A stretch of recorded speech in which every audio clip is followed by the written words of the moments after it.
During Game 5 against the Lakers, Chris Paul unfortunately re-injured his right arm / neck, and unfortunately it looks to be like the same thing that happened before. Welcome back everybody, I'm Dr. Brian Sutterer, and this is your #1 source for learning about the unique medical side of the world of sports. This is the play in the third quarter where Paul got hurt. You can see he's going up to get ready to try to block out and get this rebound, and nothing really that severe or traumatic seems to happen here. He gets jolted a little bit as he goes up for this rebound, but honestly, on first look, it doesn't look too bad. But we saw Paul in obvious discomfort here right away. You can see he's kind of looking at his shoulder, looking down that right arm. He kind of does something similar to what he did with the first injury, where he's kind of grabbing at that bicep, kind of grabbing down that arm here. And so clearly he was in a significant amount of pain here and came out. I'm worried that this is the same type of injury that Paul originally suffered.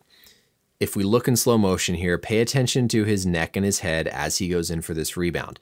You can see he sort of gets this little bit of a whiplash type of position, where his head suddenly right there gets forced backwards into some extension. And unlike when he originally injured it, where his head was kind of pushed in that direction, here it's just the contact causes that whiplash, but that sends his head into this extended position. He also here is looking over his right shoulder. So he's got a little bit of lateral rotation to the right, and then he gets that whiplash where the neck comes backward right there.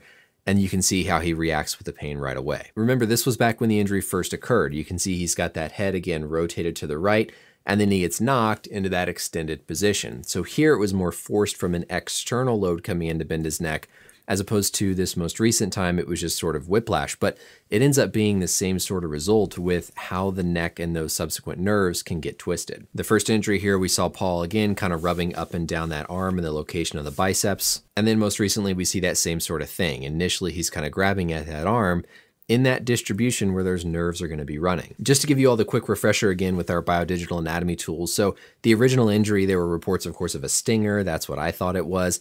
That's going to be an injury to the nerves, either right after they leave the neck or in an area called the brachial plexus, where all these nerves from the neck come together and then ultimately travel down into the arm. That position of the neck and head being extended backwards and looking off to the right can cause some compression and some injury to either these nerve roots as they leave the spine, or in this upper portion, the upper trunk, kind of this top part here of that brachial plexus. It's also the grabbing of the arm in the same location that makes me concerned about an aggravation of this original injury. When we talk about nerve injuries, those nerves go on to feed different areas of the limbs to provide that sensory distribution. And so oftentimes when somebody has a specific nerve injury, we can get a sense of which nerve is involved based on where they feel their pain. So for Paul to again grab in that area of his biceps, his upper arm, kind of the shoulder, brings us to that area around that upper trunk, that 5th, that 6th cervical nerve roots that seem to have possibly been affected both of these times. So now, of course, the big question is what's going to happen for Game 6?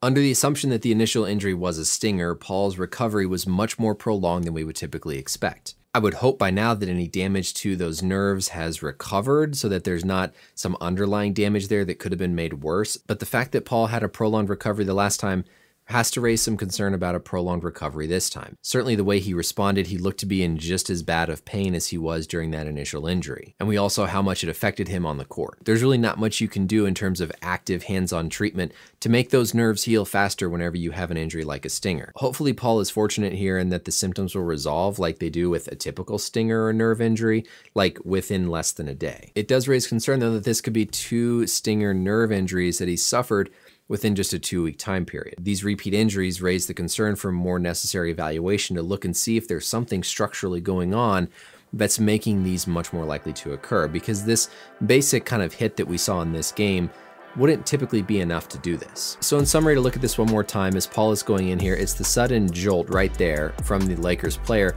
that causes his neck to go into this kind of whiplash position, where his neck and head extend, looking upwards with a little bit of rotation to the right in a similar position like we saw his original injury occur.